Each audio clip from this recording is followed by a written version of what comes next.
Welcome back to the Lost Previews, where we talk about the preview chapters of The Lost Metal, Book 4 in Mistborn Era 2.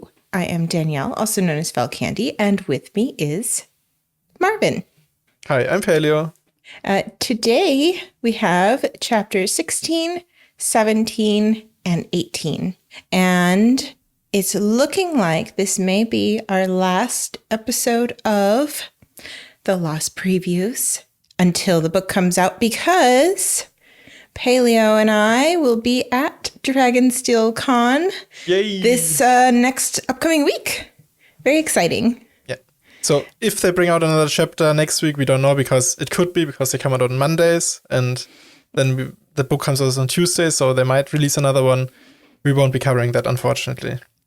But without further ado, we'll get into it. Again, there will be greater Cosmere spoilers as usual. So, Chapter 16, Paleo, take us away. Sure, so chapter 16 is another Wayne chapter, and we pick up where we left off last time. So these accountants, basically, they turn out to actually be accountants, have taken him to their office, and they work for the firm Call and Son and Daughters Accountant Estate, and they're telling him about his fortune and how much he has amassed at this point, which at this point is over 20 million in their currency, so presumably boxings, I think is what it's called, the main denomination of the currency. And they basically tell him or urge him to change up his portfolio because he has a lot of high risk investments, and they want him to put his money to work. And he puts on one of their heads because of course it's Wayne, and so a head helps him getting into another person's mind. And so he takes up or puts on one of their heads and goes into accountant mode, basically, and thinks about what he could do. He decides to fund a citywide noseball league with stadiums and everything that's part of a proper sports league, I guess. And they just then try to discuss more matters with him, but he just powers through them. He goes over them, no, I don't want to do that, no, yes, and all that. And then he tries to put himself into the mind of Ariandra, the girl he's always been visiting, and he comes to the conclusion that he must stop visiting her and instead arranges for payments to be made in his name monthly, so he doesn't have to deliver it anymore, the money, but somebody else does it for him. Yeah, and that's where we leave him. So they were actual accountants. Yeah. And he was continuing his funeral kind of role-playing. Wow. Millionaire Wayne, huh? Who'd have thought? I like how all these little details that we learn about his investments, like that he was helping out Sophie Tassel, this daughter, I think, of this inventor who invented lots of, or developed a lot of the electricity equipment and the light bulb, I think, and everything. So it's nice to see him support that, and also that he had a sort of affordable housing program and everything. It's just nice to see that he puts his mind to good work, but just the fact that he has such an amount of money is mind-blowing. I love that he has a huge car collection. Now he's looking at convertibles, or maybe just not convertibles, but cars without the roof on them. I don't know if they can actually have a roof, but yeah, I love that the accountants also ask him how much should we buy, or how which percent or what percentage of the company should we buy when he tells them to buy a new car. They don't just buy a car, they just buy a stake in the company and get a car that way. That's so, I like the humor there of these financial types. Yeah, and I love that he is starting this noseball league, and I wonder what they're going to rename it to, because they were talking about renaming it. Yeah. But I kind of like noseball. It just sounds like a kind of a brutal, fun sport. I just picture people's nose breaking all the time. Yeah, maybe it's rugby-like or American football-like. I could see that being the case, yeah. And I also love that I assume, or I hope that we are going to see this Noseball League being the big thing in Era 3, that it's the Premier League or whatever of, Noseball or on Scadrian. I really love that, yeah. It's really fun to listen to them talking about Wayne like he's some kind of entrepreneurial genius. And he's just like, just spouting things off that he has off the top of his head. And they're like, oh, yes, we should. It's just neat that we're seeing it like kind of come to pass, because professional sports is such a big thing in our culture today. So it's something that's normal to us. But how did those come about? How did they initiate like a national league or, a citywide league or octant-wide league? Yeah, definitely. And I don't know, this chapter has been a lot of fun. Like all the other Wayne chapters were a little more of a downer, I feel like, because of the way he broke up, and then like talking like, the Chexi and Renette conversation wasn't that bad, but yeah. And this one was a more classically Wayne chapter, I feel like, and I really like that. But I do wonder, like, as you said, he seems to be some sort of genius in that regard. And I do wonder whether he somehow has access to fortune, or also with his trick with putting on the head, that he has some sort of identity thing that he's doing or connecting to them somehow. So like, does he have more ferrochemical abilities than just his healing is what I wonder, because you can't, you could luck into all those investments, but we have a magical mechanism for becoming more lucky, as far as we know at least. So maybe. Yeah, I didn't think about that. I kind of like the idea of Wayne just being like a secret genius, though. I mean, yeah, that would also like be fitting for Wayne. I think. Just the way that he can, like how Jaxie said, he can put himself into other people's shoes. He has this unique ability, and he even teaches the Khandra, who that's like their whole existence is, becoming someone else. And he teaches, Milan how to do her accent and stuff. So he's just very good at this. And so by putting himself into an accountant's perspective, or putting himself into, a sports spectator perspective, he can kind of see what people would like. So I kind of just like him to be just some normal but prodigy. Yeah, it could also be the case.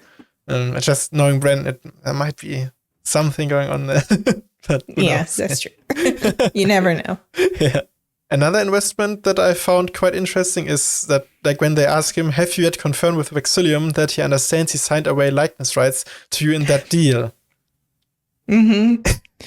I had no idea what that was referring to. So, I mean, this is just a theory, but we have warps that there will be Wax and Wayne comics, more or less, in Era 3. Oh. And I wonder like if Gentleman Adventurer exactly, or something. Basically like that. And I wonder if that's, like, if Wade actually started that. That would be it would be hilarious, I think, if he, like, is the one who, you can have the rights to draw Wax and me. It makes me wonder how he got Wax's permission, because they were, like, confirming that he was aware that that's what he signed away. Yeah. So maybe Wayne just, like, tricked him into signing something. I could see that happening. Yeah. I could also see him just faking or like forging the signature. I mean, like he puts on one of Wax's heads or his dust or whatever, and okay, I can perfectly imitate his signature now. I don't know. I feel like we have a lot of hints here for what we could expect in Era 3, like comics and the Noseball League. I think Wayne will have a hand there. And the money and grants he's giving to this inventor. That will definitely be, I mean, we've seen it all throughout the series of technological advancements. So it's exciting. And it kind of makes me wonder if Era 3 is not like just going to very quickly arrive rather than take, 300 years. Oh, yeah. I think it's like we're talking 100 years at most for them to reach that sort of level of technology. Like, we are in early or late 19th century, early 20th century with Era 2. And so Bren has said before that Era 3 would be about 1980s. So yeah, under 100 years, I think is very fair to say. One thing we do need to talk about is Alriandra, how he decided to deal with what Jaxie was suggesting to him about how he deals with her. So he decides instead of going and delivering the money to her directly, that he would set up kind of like a trust fund or an account where they could automatically send the payments to her. And he did this like kind of, I don't know, he implied that she was his mistress, I think. Or maybe he didn't imply that, but that's what the accountants assumed. That's what they thought. Because he mentioned that she has a kid now and all this stuff. So they're like, oh, we can be discreet about it. And I don't like that. No. I mean, he's trying to go in the right direction, but he's doing this in, maybe he doesn't realize what it will seem like. Yeah. I think his desire to want to like make reparations for it is very understandable. And like, it's a good step in the right direction that he stops making them personally, these deliveries.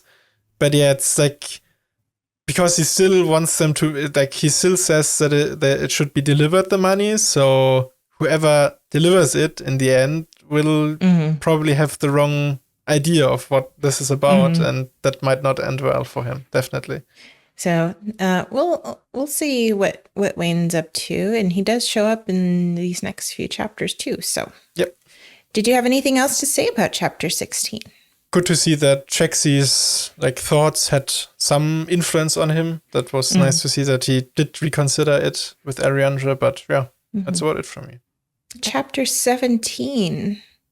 So this is a Steris point of view. It kind of shows up right after the explosion. Steris is urging everybody to put protective gear and masks on, even though she worries what they're going to think about her, kind of, but she, Wax kind of lets her do her thing, and she really appreciates that. Explosion just destroyed everything, and Steris is thinking about all of the things that she'll have to reorder immediately. And Wax goes over to the safe box and finds harmonium still lining the box. It's like splattered against the box. Vendel the Kandra is speculating that the explosion of the Trellium and harmonium together turned the metal, kind of converted it immediately into energy, or maybe the investiture immediately into energy, which was kind of a huge explosion. So Vendel gives a lecture about basically the makeup of the universe, the Cosmere, how it's matter, energy, and investiture. And then he leaves to discuss with Harmony about what his later role is going to be. And then the group talks about whether or not the set may have already come across this in their own experiments. And then Wax, as he's cleaning up the harmonium, another explosion happens. He gets blown across, but Steris thinks, oh, it's great because his apron that I had him wear protected his expensive vest. And then they decide to go away from the lab and talk about their discoveries over some tea. And that is the end of chapter 17. I love that we have a Steris POV, finally. That only took us, 3 books and a bit? And yeah, I really like seeing her perspective. And so we know from Mobs that she is on the autism spectrum. And I think that comes across really well here. And it's not done in an insensitive way. Like in Elantris, we had this character Aideen or whatever it's however it's pronounced, who Bran intended to be autistic, and like it was a very stereotypical sort of representation. And I think he's come a long way since then, and this is a lot better. Yeah. I really actually found myself relating a lot to Steris in this, because I'm very similar, at least in terms of planning and thinking about safety, and I don't want to be the bah humbug of the group or anything. I don't want to be like telling people to put their safety masks on or anything, but she's very practical, and it's a very good compliment to how Wax is, who is kind of do first and think about it later. So it's kind of nice to see their relationship growing, even just in how they interact with each other. Oh yeah, and I think like contrasting the Wax POVs where he thinks about Steris and now Steris thinking about him, I really love how adoring and loving they are of each other, and like they both acknowledge that they are different in this way. Like, well, Wax is so much more let's go in and do something kind of person, and how they're accepting of that for each other and actually love that about each other. Like, Wax really loves this, that Steris always plans ahead and is prepared for every situation, and Steris loves this, going in on an adventure, and like she thinks about how she'd rather go in with him knowing she might get in danger, just knowing he will be, or like what he's up to. And I really like that, yeah. I think she said something about how she feels more scared when she's not with him than when she is with him getting shot at. Yeah. This experiment had some interesting revelations about investiture and matter and energy. And I love that Vendella's here because he can explain it to us, although not quite enough, but brought up some interesting theories. I could read an entire book that is just Vendel giving lectures and like having pithy remarks coming in from the side. So someone's like, I also love how Steris says, yeah, you can buy my skull if you want after I'm dead. Like, I don't need it anymore. Like, always pragmatic. Yeah. Vendel speaks so matter-of-factly and everything, and but still is funny in a way. But yeah, this matter-energy investiture sort of equivalence, we've seen or had this confirmed before in WOPs, pretty much, and we've seen some glimpses of it in, I guess, Rhythm of War a little bit. But this is the first time we really in-world get somebody really put down the groundwork and say, yeah, these are, like, energy and matter are equivalent in our world, in our reality. They are in the Cosmere, in addition to investiture. So that's very neat to see. It's interesting because we, like, automatically you think of E equals MC squared. And that's where my mind went to immediately. So how does investiture play into this? That's, we have to see some other examples of this reaction happening so that we can kind of get an idea of how investiture amplifies the effect of energy and matter. Yeah. And we have seen something similar happen before in Rhythm of War when this void light sphere or anti-void light sphere exploded because it came into contact with regular void light, which is basically like matter and antimatter annihilating each other. That also releases a lot of energy. And so that makes me wonder whether what this experiment yielded is Trillium somehow an alloy actually of anti-harmonium and something else? Or is Trillium, harmonium, this interaction, does it somehow just trigger this conversion into energy? Like, what's going on there? Yeah, I have absolutely no idea. I'm not even going to pretend to know. I was just thinking, like, did this explosion, like, have any side effects, like radiation poisoning? Like, I mean, Steris has them put masks on, and they're wearing these vests, which I don't know if the vests are leather or probably rubber or something, but they're definitely not lead lined. So I hadn't even considered that. Well, gosh. I'm thinking about it in a way that they could use this as a practical use as a bomb. And you think about how bombs are done with, atoms splitting and coming together and splitting. So this is obviously not a very safe thing. And Steris is very wise to have everybody kind of suit up in their PPE. But I don't know. And then they're worried about the set having their hands on this. Who knows what's going to happen? Yeah. Oh, I had still thinking about the radiation. Hadn't even considered that it could release some sort of radiation, investiture radiation or whatever. So investiture radiation, that's even worse. Yeah, I don't know. Maybe it could. But I don't. It depends on like if it's gamma radiation or whatever. Of course, it could also go in a way like, oh no, it didn't. Oh yeah, but it could just be like ignored. The idea that they could be already irradiated right now is. And in Access, I hadn't even considered it. Yeah, so. And Wax saw that there was dust. And he made a mention of the dust, and then he said, oh, it's probably iron dust from the box. But it was kind of weird that he mentioned that. And I was like, what is this dust? Like, is this some kind of fallout or something from, I don't know. Who knows? Yeah. But I'd be surprised. Well, maybe it's just ordinary iron dust from the safe box, but who knows? Yeah, definitely. Yeah, like I said before, I'm excited for Wendell to go along with Marasi, so we can get more of these realmatic lectures. So yeah, and I do not envy the arcanists who had to work on this book, like this group of people. Brent announced some time ago that they would check all the science in the book, and yeah, they had their work cut out for them, I feel like. Yeah, I actually would love to be a fly on the wall of those discussions. Oh, yeah. Like I said, I'm not a scientist, but I've had, the basics in physics and chemistry and everything. So be really interesting. Yeah. Did you have any other comments about chapter 17? One minor thing is that I really like that Steris has joined a book club apparently, and like thinks about how she noticed some things there, that like what she does is sort of out of the ordinary, and not everybody feels as anxious as she does all the time. But they're just this detail that she is in a book club. Found it quite neat, yeah. And maybe we'll see a session.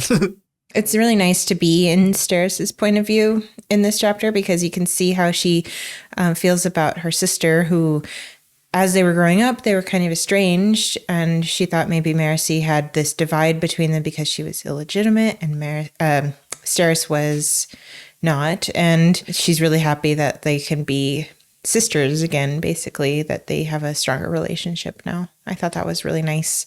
Yeah, agreed, yeah. But I said before, we never had a Steris POV, so seeing that from her own thoughts rather than her saying it or whatever is pretty neat, yeah. Okie dokie. So, chapter 18, continuation. You can give us our summary, please. Yeah, sure. So, like we said for chapter 17, they sit down to have some tea, and so Marasi cuddles up to Alik, and Steris cuddles up to Wax. And Wax first tells him about his meeting with this new ambassador, Dal, and Alik and Marasi sort of explain that, yeah, he was a very successful person in war in the southern continent, so that's like a significant like thing why the Southerners sent him. They talk about what the South tries to signify with this change in ambassador. Then Wayne arrives and he promptly starts drinking from the teapot, and like he complains that they exploded without him. Marasi then starts to outline her plan for getting into building, like she wants them to pretend, or one of them to pretend to be this cycle and to get in that way. So Wendell comes back and tells them that Harmony is very, very concerned about these developments with this experiment, and also that it was made his primary mission to accompany Marasi. And he also says that Harmony is really frightened of this threat. So Wax starts to reconsider his reluctance to like talk to Sazed or Harmony through this through his earring and like the note he sent him earlier. And yeah, then the group decides to split up, with Wax and Steris staying behind in like Elendel and performing more research on Harmonium and Trellium, and Wayne, Marasi, and Wendell to go off to Bilming and do their plan there. Yeah, that's where we leave them. Just picture this. Vendell's voice coming out of the cycle's giant muscular body. Oh, God. That was like my first thought when they were talking about using the cycle, and Vendell, like, oh yeah, oh God. I'm hoping that there's some kind of scene about that. Yeah, probably. Yeah. Sure. But I guess Wayne will teach him a little bit like how to do the accents better, so he won't sound quite so pretentious. Right. So that cycle used, what, 4 different forms of, or 4 different abilities, I think it was. Where he did 4 spikes, yeah. So it'll be interesting to see how they kind of get Vendell to imitate that. I don't think it'll be hard for a Khandra to pretend to be like a ferrochemist that can like bulk up their muscles, because I would imagine a Khandra could just do that automatically. But the others, I don't know how they're going to do that, or if they're just going to try and stay out of situations where that would come up. So, get healing as well, right? And we don't know any other abilities that he showed off. So, yeah, I don't know. Because, yeah, as you said, the ferrochemical abilities would be sort of easy to imitate. The healing as well. I think they can just like knit their flesh back together.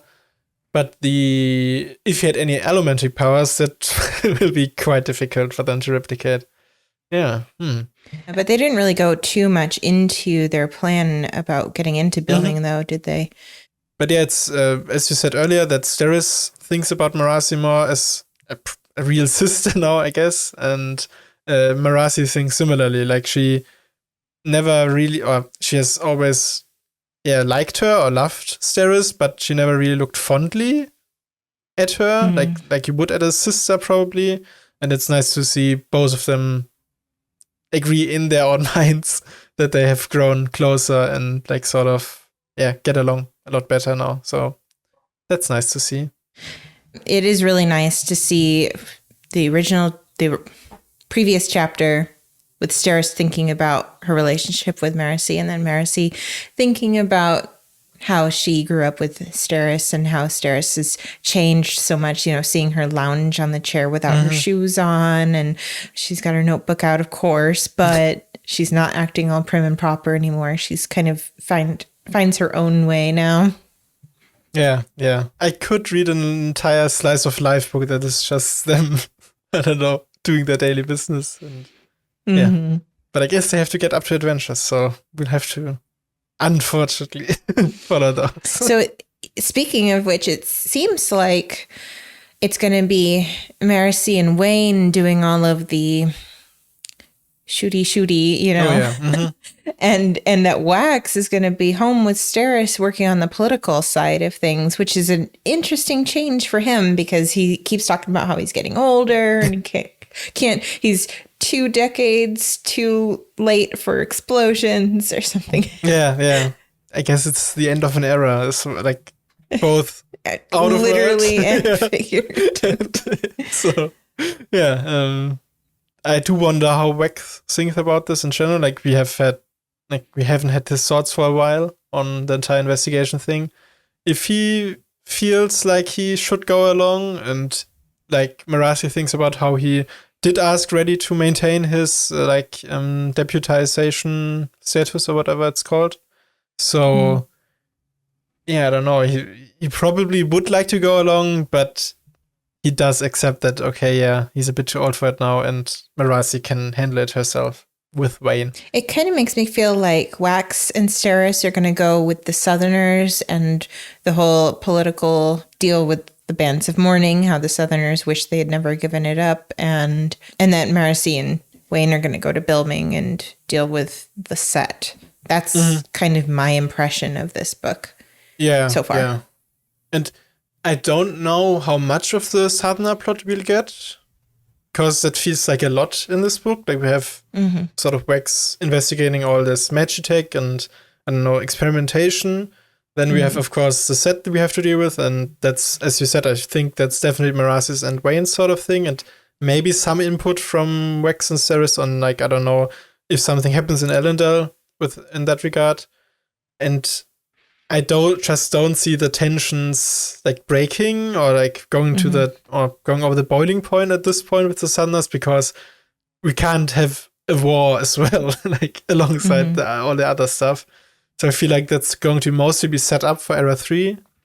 And especially like with this new effectively nuclear bomb technology, we are going to be much more in a position where it's going to turn into a Cold War sort of situation. So I do think that in Era 3 it's very likely that we're going to see something like that, where we have a standoff between the Southerners and the Northerners. Yeah, it's hard to remember that this is the last book of a series, technically. So I definitely feel the buildup for things, especially with the political tensions and all of that. But I really feel like I don't know exactly where it's heading. Oh yeah, no clue whatsoever. Like what is the big final, conclusion going to be for this? And then we do know that it's setting it up for Era 3. Like that is a known thing. So how is the conclusion going to introduce a new idea, So, I mean, this chapter started really driving home that Harmony is frightened of this threat and like I've termed it like it's sort of an Avengers level threat, if you will. This is sort of like this needs all the heroes on the spot and they need to work together. It's like an end of like an apocalyptic problem. But the thing is, we're so in the dark about it. Like, what is the problem? We don't know what Trellium is. We don't know who Trell is. But I guess what I was trying to say is that it has me concerned for Harmony or Sacred, like that he might turn into Discord, sort of this from Terra's prophecies. So that whatever Trell does triggers some change in Harmony that will be a major problem in Era 3. I guess. Maybe. Well, this is a perfect example of the explosion in the lab. Trellium affected Harmonium. And so if we think about it with the shards themselves, we have Trell and Harmony. Like it's going to create a big explosion. But the thing is, I just don't know what that's going to look like. No idea. Just the ultimate foreshadowing. Like the metals interacting will see the shards interacting as well. And lots of hype. Lots of hype. I'm really excited for this book. Oh, I mean, I can't wait to finally start reading it next week, or the rest of it, I guess. Mm-hmm. I feel I sort of forget all that when we cover these weekly, because it's like, it's coming in dribbles, and then next week the floodgates will be open, and That's how I felt when we were doing the Rhythm of War preview chapters. And so it'll be really fun to explore how we felt about these original chapters compared to the rest of the book and see what we've predicted. I don't even want to know, because Bren is just going to go into a completely different direction than anybody expected. And, I don't know. Maybe we'll see more invested meta energy transference events as Harmony. Whatever that is. Thing. Yeah, no. Just drop a term and we'll see what that means in the end. It makes me wonder if it has something to do with the spiritual aspect of people. Because matter and energy, of course, in the physical. And then we have investiture as a additional thing.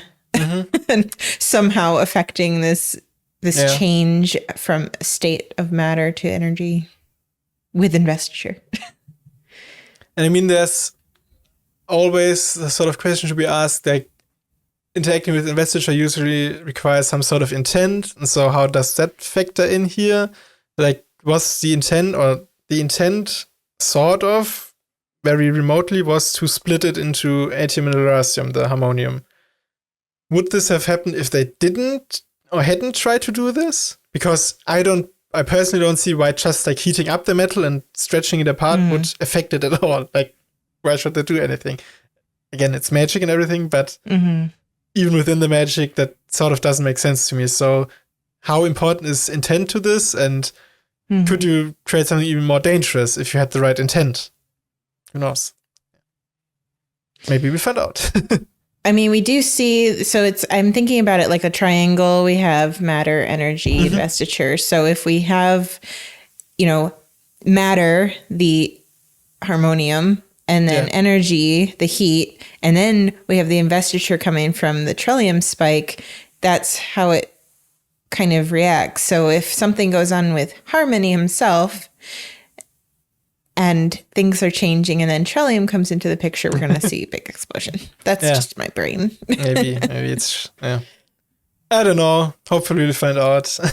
I don't want to be a scientist in the Cosmere. Like, it just makes things a lot more complicated if you have magic to think about. But at the same time, I really want to be a scientist in the Cosmere. That, of course, definitely.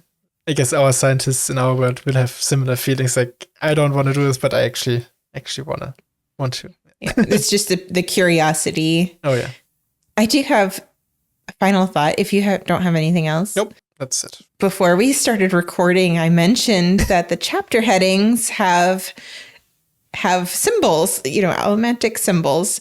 And I was wondering, like, what do those mean? And I found out in the comments, I think on the tour article, that they were numerical symbols. And that just like... I was like, oh, it all is clear to me. So then I was thinking, like, so we had chapter 16, which only had 1, and then 17 and 18 had 2. So what are those numbers? So that number there is 16, I'm assuming. Yeah, so it's for 17, it would be the symbol for 16 and the 1. Okay. So, it would be 16 and 1 after it.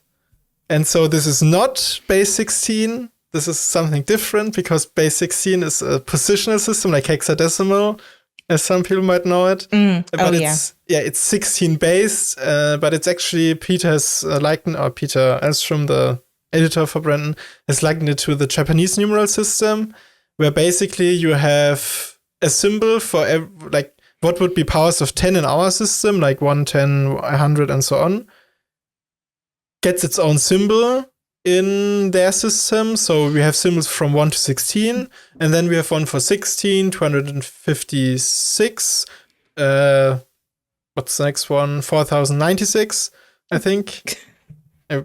Maybe not. And they have individual symbols for that. And then the way their numeral system works is that you can directly convert from our hexadecimal system, or like a position hexadecimal system, to theirs by looking at, okay, what digit do I have in the ones place? And that always goes at the end. But if it's 0, you just don't have it. Like, you drop it. And so if you have it in the 16th place, then you put this. If you have a non-zero digit or number there, you go put the symbol for 16, and in front of it you put how many 16s go into it.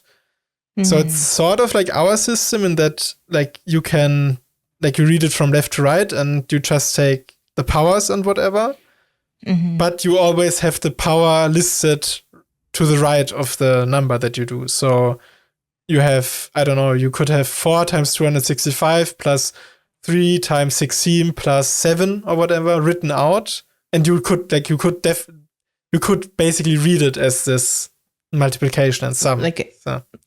Yeah. Got it. Yeah, I was thinking, so in our numerical system, of course, base 10, we have our 11, 12, 13, 14. And so it goes to like 4, 10, 5, 10, 6, 10. But in their system, of course, 16 is their number. So they have a special number like 11 and 12 for their 13, 14, 15, and 16. And then it goes into the same kind of system as what we are using, but with 16 instead of 10. Yeah, I don't know how the Japanese, or like how Japanese does it for like naming the numbers. If it follows sort that you just read off the numbers, or if it's more like our system where like we have 50 and then, I don't know, 54, whatever is a sort of thing. But for those interested, looking into the Japanese numeral system is what I'd recommend, because it's basically the same. The Japanese one is 10 based as well, like ours. And you just substitute 16 for the 10, and then you have the Scadrian system. Yeah. And I think... Yeah, it was just interesting. Because I thought that it was an alphabet. So I was like, what does this mean? And then I was thinking, oh, well, maybe it's because, they're talking about these certain types of metals or something. But no. It's math. it's just math, numbers. I think we have the symbols up to 256 is what we have. So we can't count any higher than 4095 right now in the Scadrian system, but we probably will get some more symbols. That's not good for these scientists. I mean, they probably have their symbols, and I think the Japanese, they switch over to a different system after like 10,000 or whatever, and they count in like how we would count in blocks of like 1,000, millions, billions, and so on. They'd count in like blocks or powers of 10,000, I think. But I'm talking purely out of memory right now, so might be completely different. Well, I just thought that was really interesting, and I'd never even thought about that. So when I saw chapter 16 and then 17 had 2, that's when it just finally clicked for me, and I realized after I was reading through comments about what people were thinking, and so I learned something new today. Cool. So that was the lost previews for chapter 16, 17, and 18. And the last lost previews before the lost metal comes out. Very, very exciting. Thank you so much for watching and for your comments and discussion on our forums, on our Discord, in the comments section, on our SoundCloud and YouTube. And thank you to our patrons on Patreon. Bye. Maybe see you at Dragonsteel. Bye.